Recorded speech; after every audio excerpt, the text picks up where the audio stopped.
কোনো একজন মহাত্মার জীবনী পড়তে গিয়ে যখনই কোনো কিছু কষ্টের ছোঁয়া আমরা পাই, আমরা খুব কাতর হয়ে পড়ি।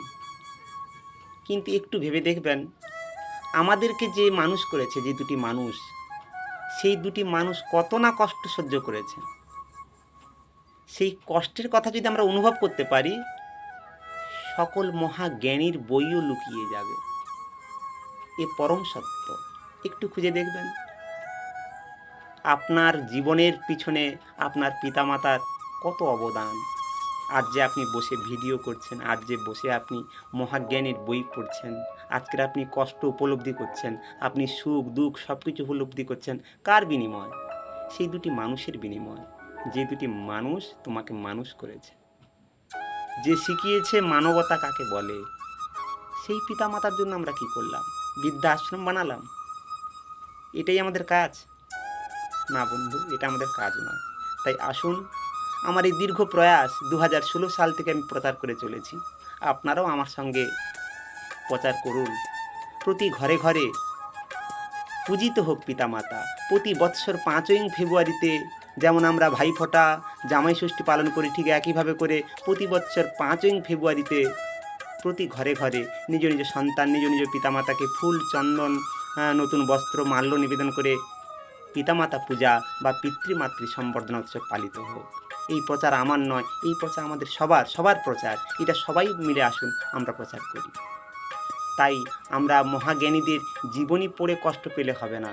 ওনারা তো মহাপুরুষ হয়ে গেছেন, ওনারা তো জগৎকে আলো দেখিয়েছেন, তার জন্য আমরা চিরঋণী, তার জন্য আমরা প্রণাম করি। কিন্তু যে দুটি মানুষ আমাদেরকে গড়ে তুলেছে, যে মহাজ্ঞানীর বই পড়ে আমরা কষ্ট পাচ্ছি, তার কষ্টের কথা শুনে, তাকেও মানুষ করেছে তার পিতামাতা কত কষ্টে, সেও বোঝে। ঠিক আমরা কেন বুঝছি না? আমরা যদি বুঝতাম তাহলে নিশ্চয়ই আমরা বৃদ্ধাশ্রমের দিকে আমরা করতাম না, আমরা নিজেরাই বৃদ্ধাশ্রম করতাম না। আমরা আসলে বুঝছি না, আমরা প্রকৃত প্রাপ্য সম্মান দিচ্ছি না। তাই প্রকৃত প্রাপ্য সম্মান পিতামাতাকে দিতে গেলে এই কর্মটির বিশেষ প্রয়োজন। তাই বন্ধুরা আসুন, আমরা সবাই মিলে শেয়ার করি, সবাই মিলে প্রচার করি। তাহলে দেখবেন পৃথিবীর মধ্যে, দেখবেন সকল পৃথিবীর প্রতি প্রান্তে পিতামাতার মুখের মধ্যে একটা দেখবেন একটা নতুনত্ব ছন্দ, একটা নতুনত্ব হাসি ফুটে উঠবে। যে হাসি একদিন আপনি পিতামাতা হলে বুঝবেন, সেই গর্বে গর্বিত হবেন যে হ্যাঁ, আমার সন্তান আমায়ও পুজো দিয়েছে। সেই আনন্দ তখনই আপনি বুঝতে পারবেন এই আনন্দ কী। তখন সমস্ত দুঃখ ক্লান্ত সব কিছু বিসর্জন চলে যাবে। তখন সুখ ও আনন্দের মধ্যে নিজেকে মনে হবে যে পৃথিবীতে জন্মগ্রহণ করে যাই হোক আমি ধন্য, আমার সন্তান আমাকে পুজো করে, আমার সন্তান আমাকে প্রকৃত চিনতে পেরেছে যে পিতামাতার কী মূল্য।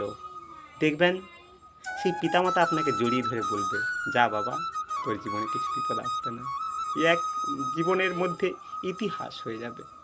তো আসুন আমরা কর্মের মধ্যে এগিয়ে যাই, যে কর্ম আমাদেরকে সঠিক স্বচ্ছ পথ দেখাবে।